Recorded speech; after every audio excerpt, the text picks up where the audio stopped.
आता शेतकऱ्याच्या घरात जेवढे कामं सकाळी असतात ना, तेवढे संध्याकाळी तेवढेच कामं असतात. दुपारच्या बकऱ्या आईनं सोडून दिल्या होत्या. बकऱ्याचा टाईम झाला होता. त्याच्या पहिले मला झाडझूड करायची होती. सगळ्या लेंड्या झाडून घेतल्या मी एका ठिकाणी जमा केल्या आणि मस्त अशा गोवून भरून घेतल्या आणि बाहेर बी नेऊन टाकल्या. आणि आता झाडून काढायचं होतं, ताई बाहेर जाऊन बसली ना. आता आयत्या बिळात नागोबा यालेच म्हणतात.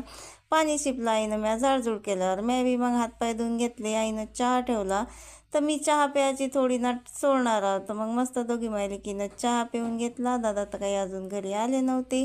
मग आता चहा पिऊन घेतल्यावर भांडे राहिले होते, एवढे टोपलं भर लावायचे. आता 2 रॅक आहेत, सारं इकडे तिकडे घुमावंच लागते भांडे लावायसाठी. डब्बे इकडे तर कुकर तिकडे, तर मस्त असे भांडे लावून घेतले मग.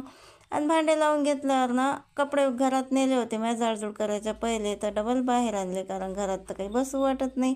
रात्री पाणी आलं तण गुदमरल्यासारखं होते मग घरात. तर मग मस्त असे बाहेरच बसून कपड्याच्या घड्या करून घेतल्या आणि कपडे घरात नेऊन ठेवले. आता काय तहान लागली होती तर मग पाणी पिली. आता पाणी पिल्यावर आहे ना, संध्याकाळच्या स्वयंपाकाचं नियोजन लावायसाठी ना मी दवडी पाहिली. तर दवडीत होत्या 3 पोळ्या, तर मग 4-5 पोळ्याच टाकायच्या होत्या. शेतकऱ्याच्या घरात फक्त संध्याकाळचा स्वयंपाक कमी असते.